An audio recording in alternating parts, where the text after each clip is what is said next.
राम राम। जय माँ भारती, जय छत्तीसगढ़। आप सभी का मेरे YouTube चैनल मुरारी मिश्रा सत्य साक्षात्कार में हार्दिक अभिनंदन एवं स्वागत है। आज हम छत्तीसगढ़ में लोकसभा चुनाव के बाद कौन कौन मंत्री बन सकता है, एकदम सटीक आकलन करने का प्रयास करते हैं। देखिए, ये आकलन है। कई लोग सोचते हैं कि भैया रिजल्ट, अरे रिजल्ट मैं कैसे बताऊंगा भैया, रिजल्ट बताने का काम मेरा नहीं है।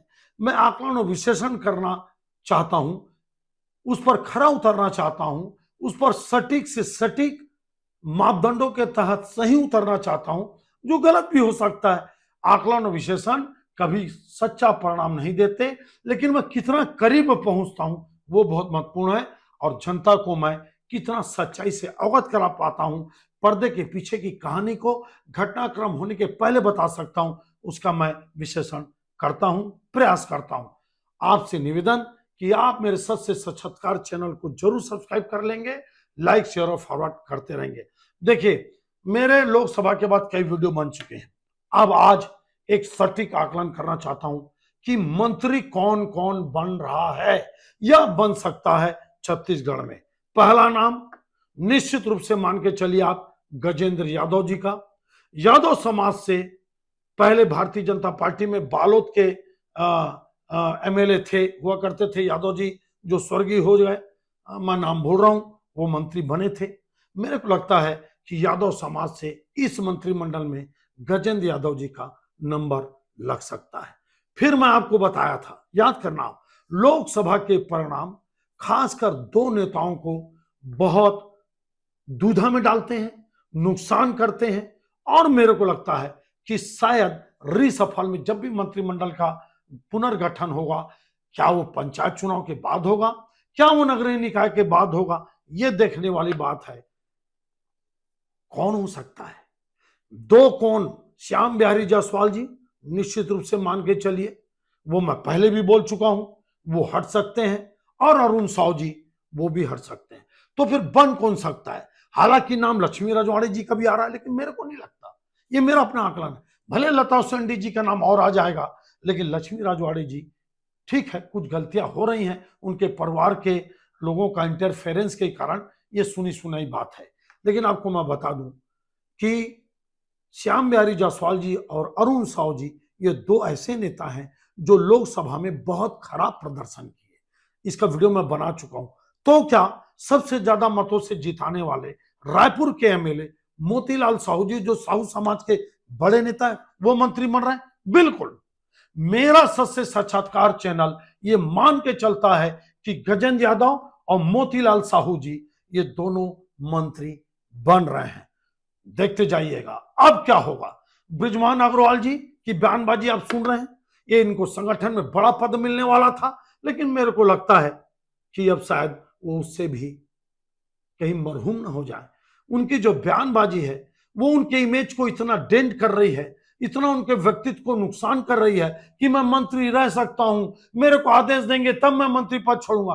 अरे पार्टी ने आदेश दिया आपको लोकसभा लड़ने का, आप लोकसभा चुनाव जीत गए, आपको छोड़ देना चाहिए। मैं प्रश्न करता हूं, अगर वो केंद्र में मंत्री बन गए होते तो 2 सेकंड में छोड़ देते छत्तीसगढ़ के मंत्री पद को, अब विधायकी को। मंत्री नहीं बने, ये पीड़ा है, गलत राजनीति है। भारतीय जनता पार्टी की राजनीति में ये बिल्कुल रॉन्ग साइड है, ये विचारधारा के खिलाफ है, ये सत्ता लोलुपता को दिखाता है बृजमोहन अग्रवाल जी का। मेरे को लगता है कि अब इनको जो संगठन में बड़ा पद मिलने वाला था, शायद अब ये इससे भी मरहूम हो जाएंगे। मेरे को लगता है कि जो छत्तीसगढ़ की सबसे बड़ी जीत जीते संतोष पांडे जी भूपेश बघेल को हराकर, और भोजराज नाग जी जो कांकेर में जीते, ऐसे लोग, अब खासकर संतोष पांडे जी, भूपेश बघेल को चुनाव हराना इतना आसान नहीं था, वो भी राजनांदगांव लोकसभा जैसे टिपिकल सीट में, शायद संगठन में उनका नंबर लग सकता है। अब फिर वापस आता हूं मैं छत्तीसगढ़ में, और कौन मंत्री बन सकता है? अमर अग्रवाल जी। देखिए, सौर सरल सौम्य लो प्रोफाइल के तहत काम करते हैं, वो विष्णुदेव साय जी के अंदर में रहकर काम करने के लायक हैं अमर अग्रवाल जी। अरुण साव जी बिलासपुर लोकसभा से ड्रॉप होंगे और अमर अग्रवाल जी की एंट्री होगी, ये मान के चलिए आप। अरुण साव की जगह मोतीलाल साहू जी बनेंगे, बड़े सामाजिक नेता है, बड़ा नाम है।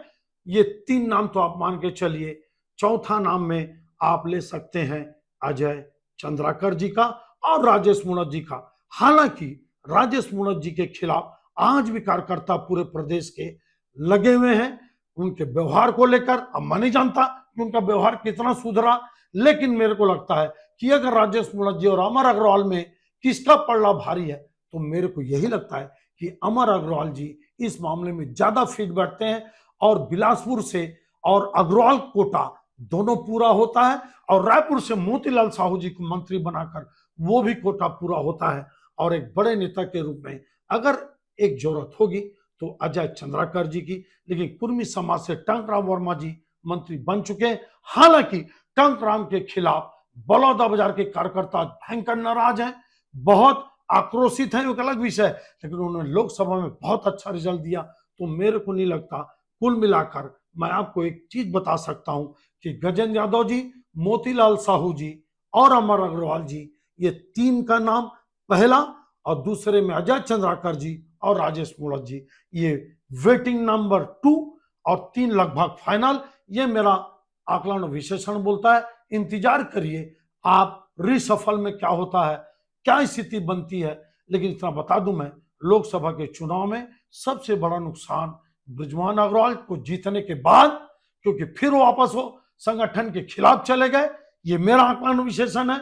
और श्याम बिहारी जायसवाल, अरुण साहब, इन तीनों का बहुत बड़ा नुकसान हो रहा है लोकसभा के बाद।